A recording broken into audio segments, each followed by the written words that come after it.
I believe in human possibility, human potential, and I think that one of our biggest limiting beliefs is the belief of how limited we really are. And so my interest is to give people the science to begin to understand how powerful they really are.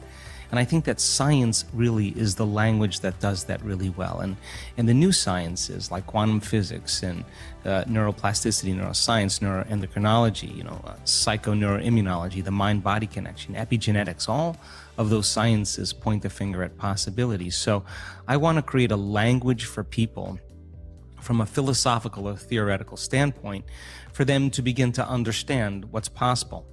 But then I want to be able to have those people begin to wire that information in their brain completely, because learning is making new connections, right, in the brain.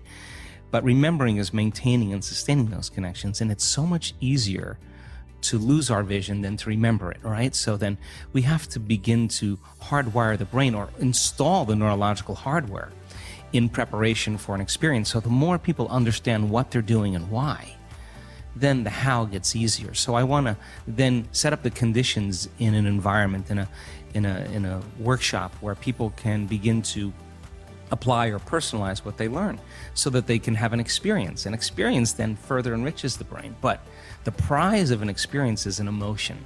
And once you start feeling unlimited, once you start feeling abundant, once you start feeling worthy, now you're teaching your body chemically to understand what your mind has intellectually understood. So knowledge is for the mind and experiences for the body, and people begin to embody the truth of that philosophy. Now, if they can repeat it over and over again, it'll become innate in them. It'll become natural, second nature, it'll become easy. They'll begin to master that philosophy. So I want people to begin to understand that thoughts are very powerful. Feelings drive our thoughts, and that they can begin to create a better life for themselves once they understand some of these principles. Yeah, and we hear this a lot, and I've heard you say that we sign up to become victims of our own life. Explain what that means, and how do we start shifting that away, and what the alternative is? I think there's degrees of understanding this, Jay, because people use the word victim so much, and I don't really think we spend a lot of time really unraveling the idea. But if I said to you, Jay, how you doing today? And you said, well, I'm really upset because of this person or this circumstance or this condition in my life, then what we're saying, this is not conscious. This is an unconscious program. What we're saying is somebody out there is actually controlling the way I'm feeling and the way that I'm thinking. So if something out there is controlling your feelings and your thoughts, you're a victim to whoever, whatever that is. Now, here's the challenge. The challenge is when things go really well, then you are feeling really good. But when things aren't going very well, then you're feeling pretty bad.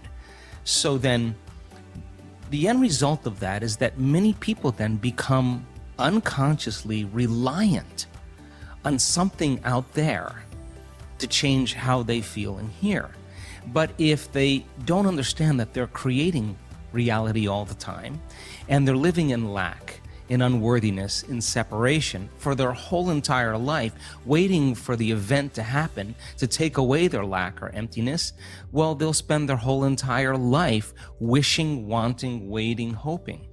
And so then that creates further separation from things changing. So then the idea then is to turn that battleship around. Is it possible then that the way you think and the way you feel can begin to produce effects in your outer world? Now, that isn't something that you swallow in one bite.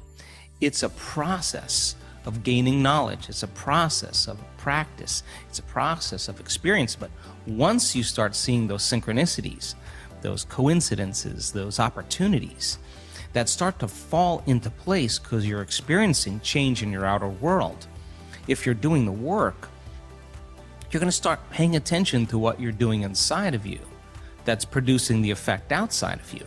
And once you correlate the changes of what you're doing inside of you with the effect you produced outside of you, you're going to pay attention to what you did, and you're going to do it again. And all of a sudden, you're going to start believing more that you're the creator of your life and less of the victim of your life. So if your thoughts and feelings somehow have an effect on your outer world, and you're reacting to the same people at the same place at the same time in the same circumstances, then you're actually reaffirming the same reality because you're thinking equal to everything that you know.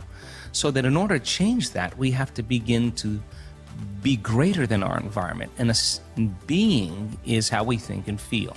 So when people begin to practice this, they're not so quick to give their power away to the person or condition in their life, because the stronger the emotion you feel from some problem or condition in your life, the more altered you feel inside of you, the more you pay attention to the cause. Well, where you place your attention is where you place your energy. So you're giving your life force, you're giving your energy away to that person or problem that you could be using to heal, that you could be using to create a new future.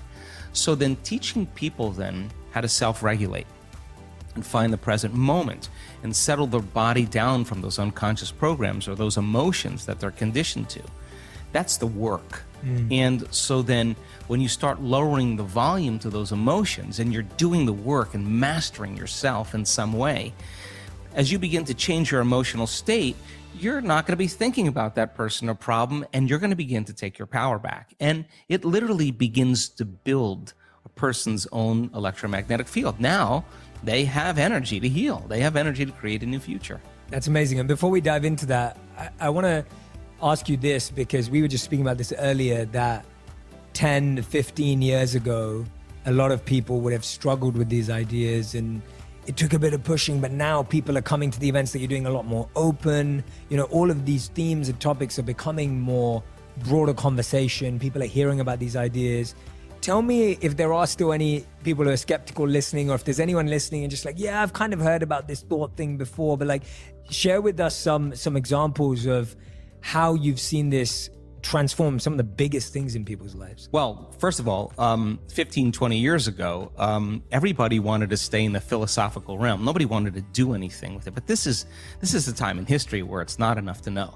This is a time in history to know how, because information is so available, right? I mean, you don't need a doctor, you don't need a priest, you don't need a rabbi, you don't need a governor, you don't need a teacher to gain information. You need an authority any longer.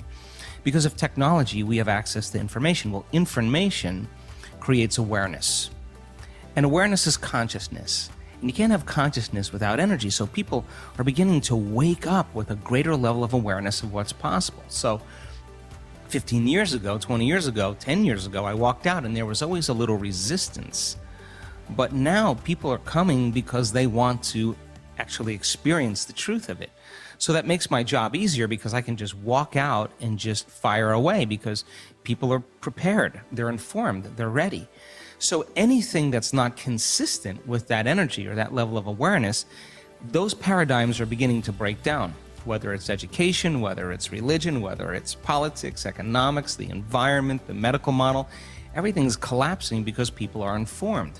So I love that idea, because when people show up and they say, well, listen, I understand that I have a health condition. I understand that it's taken me 10 years of being unhappy, 10 years of living in stress, 10 years of living in fear.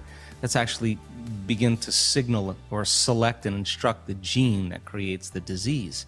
Well, it may take me some time then to unlearn that process, to break that conditioning process. So there's a practical understanding now. But something amazing has happened. I mean, we've spent over 10 years doing very advanced scientific studies. We've done over 8,500 brain scans. We've measured so many thousands of hearts, because if you're going to create a new future, it requires a clear intention and elevated emotion. Well, let's train our people how to create really, really high-level brain coherence and really, really, really self-regulating heart coherence. Why? Because if you're going to believe in that future that you're creating with all of your heart, it better be opened and activated, and you better know how to do that, and you better understand the science of what happens. We've measured gene regulation, 7,500 different gene regulations. We know you can change your gene expression in 4 days. We've measured it. You're not doomed by your genes. You're your own genetic engineer. That you can lengthen your life. And we've seen telomeres actually lengthen 60 days of meditation. That you add days to your life. You're changing your genetic future. that you can strengthen your immune system by thought alone. That's the evidence from the scientific perspective, and people love the evidence because they start to see that's possible. You're not going to find that in a pharmaceutical commercial. You're not going to find that out there in the world. You got to really be hungry and look for it. So then that sets the stage for the person to come and want to have that experience. There may not be so quick to say, hey, I want to heal my body right away. They may say, I need to get my brain and heart coherent first. And I got to begin to put my effort into learning how to do this, like learning any skill. Then you have testimony, which is people with stage 4 cancers, people that are blind, that are seeing, people that are deaf, that are hearing, people with tumors on their thyroid, people with Parkinson's disease, with myasthenia gravis, with MS, with rare genetic disorders that medical science had no solution for, that struggled with all the conventional approaches and got absolutely nowhere, and then started doing this work, and now they're standing on the stage in front of 1,000 people and saying, yeah, I had stage 4 cancer. I did all the treatments, I did the chemotherapy, I've been getting worse. I stopped doing everything and I started doing this work. And it took me 6 weeks. I just came from my doctor. And there's no evidence of cancer. There's no, on the scans, on the blood tests. My doctors want to know what I'm doing. And, you know, the patient says, well, I'm down-regulating genes for disease and I'm up-regulating genes for health. Doctors are scratching their heads saying, what do you mean? So now you have evidence in testimony, and evidence is the loudest voice. So just like a disease spreads amongst the community, you know, and alters, I think that health and wellness can be as infectious as disease. And so the person in the audience who's looking at the person with stage 4 cancer, and the person's telling their story, and it's not glamorous, and it's not a Hollywood version. This is real. They lost everything. They went bankrupt. They lost their friends. They lost certain things in their life, but they were persistent. And that person is the example of truth, and it's undeniable. Or the person who had a stroke and is blind. The doctor said your vision's going to get worse, and she has a transcendental moment and she can see again. Like, that doesn't happen a year later after you've had a stroke. And then, you know, people having all of these transcendental changes that are going on. I think now that what's happening is I'm more surprised at this point than anybody, because I never thought how far this could go, right? So I'm super happy. I'm overjoyed with what's taking place, and I think we've kind of pierced that 4-minute mile. Like, you know, once you break that veneer, right, in consciousness, then other people can do it. And I think there's strong footprints in consciousness in the quantum field. I think there's evidence in 3-dimensional reality, and it's an important time for us to wake up to our own personal abilities.